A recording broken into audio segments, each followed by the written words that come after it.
Padres fans, we're here to give you a 360 view and an all-access pass to your San Diego Padres. Here's what we have on deck for today's show. Bob Scanlon joins us when he tests Cincinnati Reds fans on how well they know their team. Plus, it's Players Week this weekend, so Fox Sports San Diego joins the cause and chooses nicknames for what would be on our jerseys. And we heard Padres infielder Dusty Coleman was a high school basketball star, so we put his skills to the test. All that and more now on this brand new episode of Padres POV, presented by Nissan.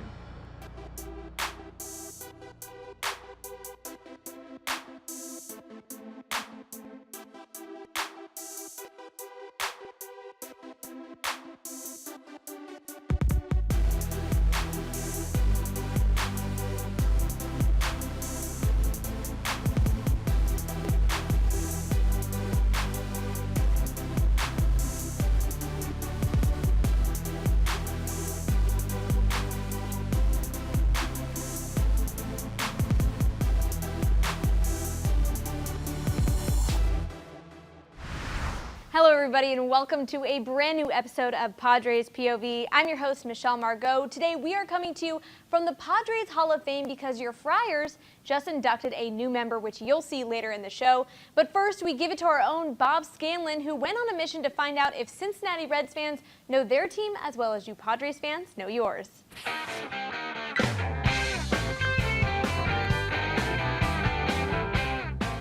Hi, I'm Bob Scanlon for POV, and that is Pete Rose. Well, it's not actually Pete, it's a statue of Pete, which means we're in Cincinnati, the Queen City, steeped in baseball tradition, and we're going to talk to some of the fans and see how much they know about their ball club. Ready? Let's do it. Gary, you look like a hardcore Reds fan. I'm Redlegs all the way. They won't believe this at work. We're taking a picture right now. We're taking a selfie. You know a lot about Reds history, don't you? Probably. The 1970s ball club, what was the nickname for that club? I believe the Redlegs. 1970? Yeah, you know, they won a bunch of championships. They were a great team. No, not the Red Legs. No. Big Red Machine. Machine.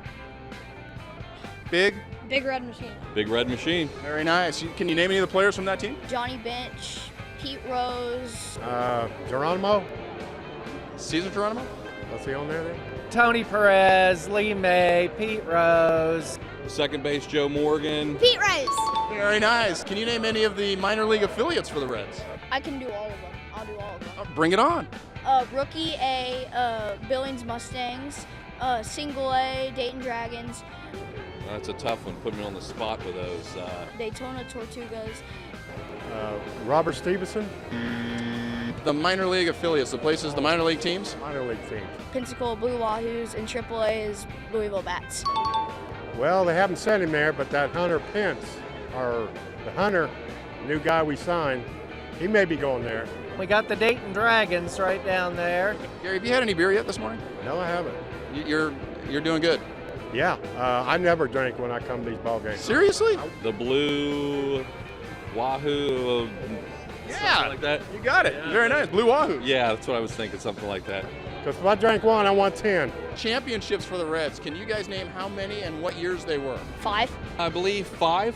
Can you name what years they were? 1919, 1946. 77? No. 83? No. Mike, who are you looking for? Marty, George, So there's 3 of you. 3 of us. 1975, 1976, and 1990. Oh, give me some. This guy's a genius. A 10-year-old kid named the years earlier. Can you match the 10-year-old kid? Probably not. Marty! Marty, where are you? Patrick Kivlehan, a former Padre. Can you spell his name? Absolutely not. K-I-P. Good start. Mike, you can't spell? He can't even spell GPS. You won the spelling bee at school, though, didn't you? I did not. L-A. L-E. A-H-A-N. Han. H-A-N-D. Close enough. K-I-V-L-E-H-A-N. Nailed it. Can we do Reds, not a red? Huh? Red or not a red? Johnny Bench. Red leg. Joe Morgan. He was a Red. Mark Grant. No. Atcher Wojciechowski. Yes. Mark Sweeney. Mark Sweeney? The Mark Sweeney? Yeah, Mark Sweeney. Yeah, he was awesome. Love that guy. Mark Grant. Who? Mark Grant. Don't know that name, so I'll say no. Barry Larkin. Reds. Bob Scanlon. I'm so glad they got rid of him before he got to the majors. Bob Scanlon. Yes. Big, tall right-hander. Yes. He was awesome, wasn't he? He really was. He is a big right-hander. Terrible. I think he was left-handed. That was the problem. Is he one of your favorite players? Yep. Hi, Bob Scanlon. Nice to meet you.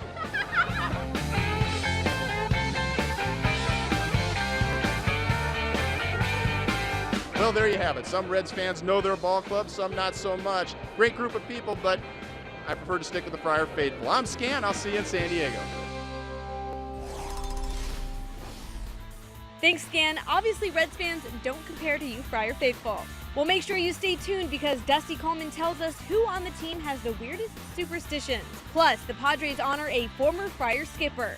And the Fox Sports San Diego broadcast team partakes in their very own version of Players Week. Coming up. How about the Crisco Kid? Shrek. Ice Ice Baby. But first, it's time for your Friar Fun Fact. This week in Padres history, on August 25th, 2007, Padres rookie Craig Stansberry became the first person born in Saudi Arabia to participate in a Major League Baseball game. He made his Major League debut with a seventh-inning pinch hit single in San Diego's 4-3 victory over the Phillies at Citizens Bank Park.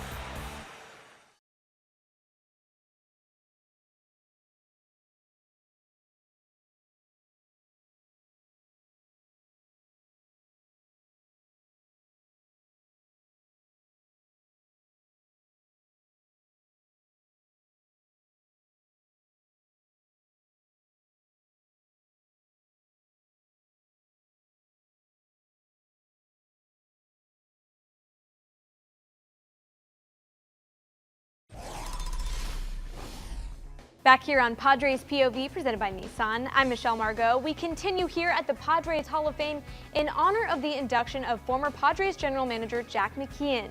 This past week, the Padres added him as the newest member to the Padres Hall of Fame.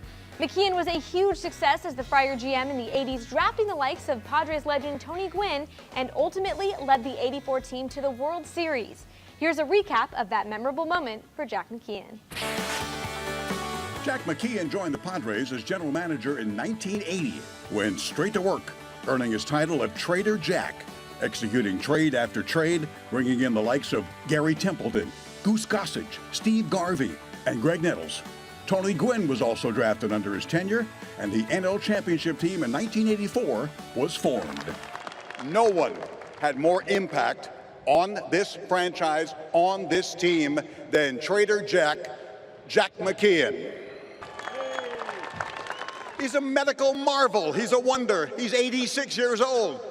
He looks like he looked when he was here in 1980. It's unbelievable. And no more cigars. It was always Trader Jack with the cigar.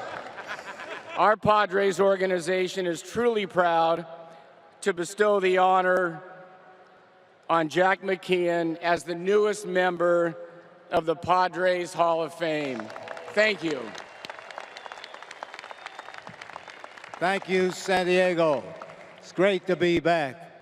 All the nice things Ted said about these guys sitting here. You know, I forgot to talk about Bavacqua. I traded him 3 times and got him back 3 times. But I love him and I appreciate them. You got a young, talented team over here. You got great fans.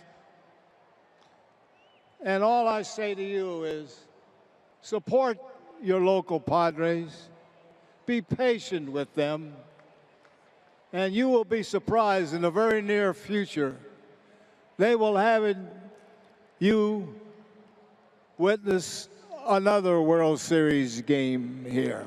San Diego, thank you. I love you. And thanks for the memories.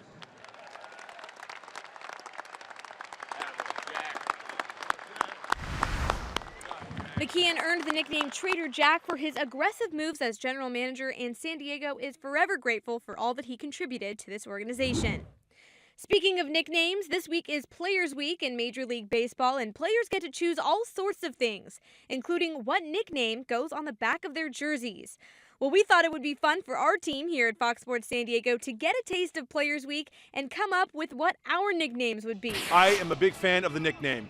I think it is something that every team should have for every player. I think it's essential, man, because it's your identity and how you are as people. There's Sween Dog, Sweens, Mud for Mark Grant. I would say Mark Grant to me is Mudley. It's my own take on Mudcat or Mud. I call him Mudley because it's sort of an affectionate thing. Obviously, Mudcat comes to mind. Shrek also comes to mind. Nickname that was given to me was back in 1984 that still sticks today is Mudcat. Danny Ozark was my coach with the Giants, third base coach, and he just started calling me Mudcat because Jim Mudcat Grant, was a pitcher back in the 50s, 60s, and 70s. Bob Scanlon's always been Scan Man. Scan Man is basically scans, obviously. Stick. Scarecrow. Don Orsillo, I'm giving you Saint Patience. Anybody that has to work with Mark Grant in the press box, as long as you do, I think you do a fantastic job having some fun with Mud up there. So Saint Patience is going on the back of your jersey. Interesting. That's an interesting thought, even though it's not an interesting thought. Don Orsillo, I call him D-Money. Not sure if he likes it. If I were to start with Don Orsillo, I mean, the obviously is Fatty. Donatangelo. What do we got? Don Julio. How about the Crisco Kid? My favorite nickname for myself is probably Donatangelo because my grandfather's name was Donatangelo, and I sort of wish my name was Donatangelo. It's not. It's Donald, which is kind of sad. Maybe that will resonate with the fans to where instead of saying, hey, there's Don Orsillo, instead they'll say, look, there's Donatangelo. For Orsillo, I think clearly you'd have to say Dan, you know, because some people think his name is Dan, and it's very, very funny. Jesse Agler. Angry Agler. So he always calls me Margot instead of Margot. And he thinks there's no difference there, which there is, so I call him Agler instead of Agler. We could call Michelle Manny because Manny Margot works out good, and it's I heard it's Margot, so maybe that's the case. Mark Sweeney was introduced to me as Sween Dog, so he will always be Sween Dog to me. Ice Baby. I was the youngest of 4 boys, so obviously I had to take the one that was given to our family, and it was Sween Dog. Tony Gwynn Jr. I call him TGJ. T, what up? T-Bone. Pomerantz, I really don't have a nickname for Pomerantz. Maybe I should develop a complex because I don't have one. Mike Pomerantz. Palm is the easiest thing, but I think that's brutal. So I'm going to go Rick Springfield. He's an old-time singer. Ideal for him. Price is Right. Come on down. So my cardinal rule is you can't make up your own nickname, but you can't call yourself something and expect everyone else to call you the same thing. It's got to be a rule. It's got to be a law. It could be federal. If you give yourself a nickname, you're a clown. Well, I kind of gave myself Don Diego, which kind of slid into it when I got here to San Diego, just because now Don's in Diego. Payaso. It's a family atmosphere. It's that bonding nature that you have, and nicknames have a lot to do with that. I think everybody, in some way, shape, or form, should have a nickname. I think it builds camaraderie. As long as you are fun and lighthearted in your work environment, having a good time, call me whatever the heck you want. Show the love for one another. Players Weekend is a fun one. Still to come, we take Padres infielder Dusty Coleman to Dave & Buster's for some arcade fun. Plus, it's the top plays from this past week in Friar baseball. Don't go away. Bases clearing double for Yangervis Solarte. 0-2 the count, a very quiet Busch Stadium. Swings and misses, he struck him out. But first, let's test your knowledge with some Padres POV trivia. This is Dusty Coleman's rookie season with the Padres. So what was Coleman's first major league hit? Was it A, an RBI double, B, a grand slam, or C, a 2-run home run? We'll tell you right after this.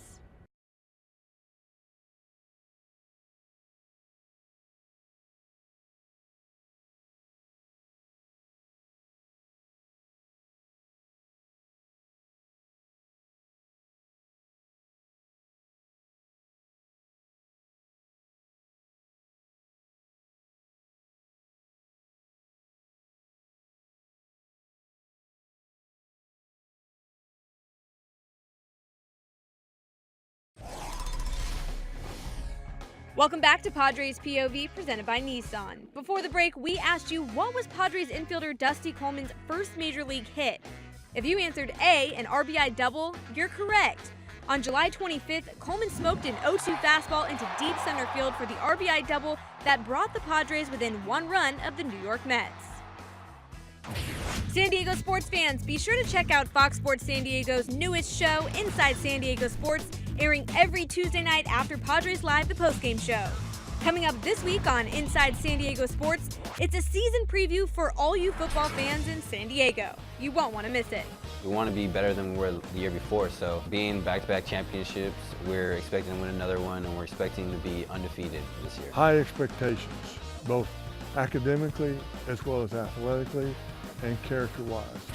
In case you missed it, you can always visit foxsportssandiego.com for all the latest videos and articles. Time now to take an exclusive look at the best of the best from this past week in Padres baseball with your plays of the week. Check it out. It is the Padres and Cardinals from St. Louis. Solarte goes to second for 1, on to first for 2. I think of Yangervis Solarte, I think of 2 words: heart, soul. It's a gapper to the track of the wall. Bases clearing double for Yangervis Solarte. Dan Varela hits a fly ball to right field. Coming from third is Margot. Throw to the plate, it's going to be close. And Margot is safe, he gets in. 0-2 the count, a very quiet Busch Stadium. Swings and misses, he struck him out. Brad Hand comes in and shuts the door on the Cardinals. Still to come, Dusty Coleman says he's a big movie guy. He tells us his favorite movie and which was the most recent movie that made him cry. Stay with us. We went on like a little date, and that one got me teared up.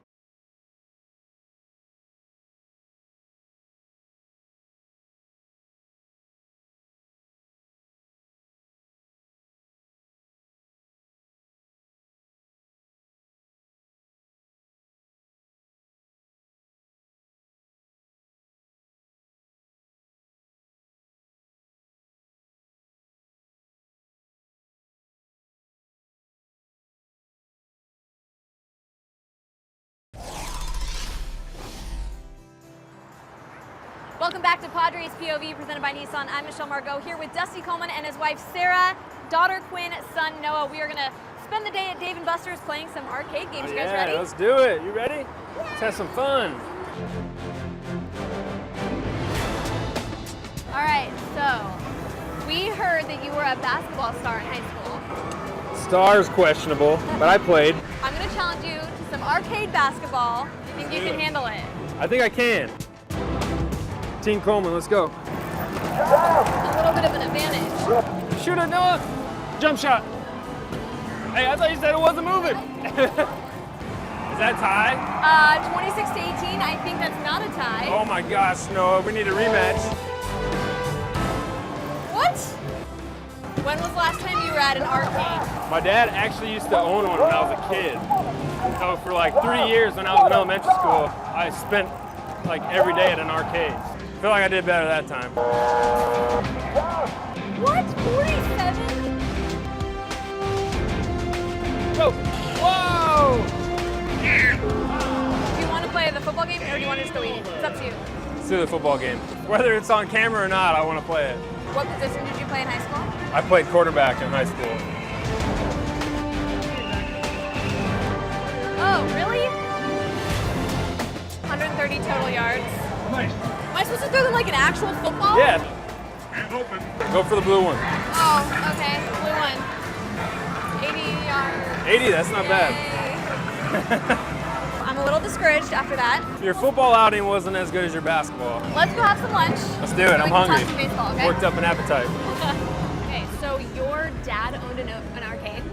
Yeah, so when I think I was in first grade, my dad opened up an arcade. So like every day after school, a lot of times I just go to work with him and hang out and, you know, do a little work or cleaning if I had to, but most of the time it was just kind of playing games. Back then there was no cars, it was all the tokens. I was always the kid on the ground trying to find all the lost like little coins. But you weren't. You were actually the kid that was out on the fields playing. Once summer hit or was sports season, yeah, I was always outside or in the gym. Whatever sport was in season was my favorite. So that was all the way until I decided to play baseball in college. I thought I remember you saying you're a little superstitious. Is that true? I have a little bit. I got some, I would say more routines that I like to get done. There's some guys like, I gotta wear this same pair in the same way every single time, and if I don't, like my whole world's shattered. Oh, that looks good. For me, it's just, there's certain things throughout the day that I like to get done in a certain way. Who's the most superstitious guy on the team that you know of so far? Spangenberg lately has one certain trainer rub like some like icy hot on his back, and he won't let anybody else use him to put icy on the back because he thinks that's gonna steal his hits. So I did it one time. He put some icy hot on my back before one of the games in Pittsburgh, and I had 3 hits, and Spangenberg was mad because I took some of his. He was like, you can't do that anymore, you're taking my hits. And obviously it's kind of working. Spangenberg's raking right now. You and Andrew have had a very similar path to the big leagues. Has he said anything to you about that? He's mentioned how he had, kind of same position, up and down a little bit, getting a little taste of the big leagues here and there. The tough road that he had to go through, and I've gone through it in the same way. So you just kind of have those commonalities, and it's really good to have somebody, who's your manager who kind of understands you in a certain way and kind of have that connection. It's cool. What is Dusty Coleman off of the field? I'm a big movie guy. Really? Yeah, I like watching movies. Last movie you cried at? Last movie I cried at. I saw the movie The Shack during spring training, and that one got me teared up. It was funny. We went after a night game, and my wife went with me. My parents were in town, so we went on like a little date.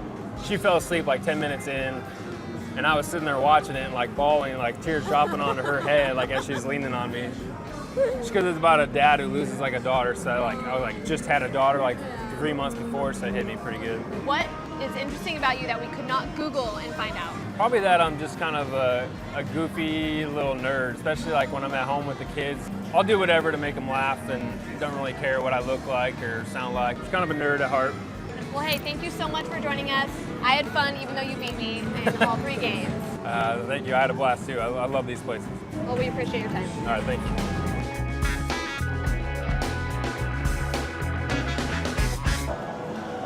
Nice shot. Well, that's a wrap for this episode of Padres POV. Thank you so much for joining us. We hope to see you next week for an all-new episode when we visit our artistic side with the Padres punk rock artist. Congratulations again to Trader Jack McKeon on his induction here in the Padres Hall of Fame. Until next time, I'm Michelle Margot. Cue the rollout. Rushed. That's a microphone. Hello, San Diego's Tony Gwynn. You really want to know? Yeah. We call them poo-poo all the time. That won't be going on the back of my jersey, I'll tell you that. You must know Bob Scanlon then. Oh, yeah, I can't stand that guy. No good.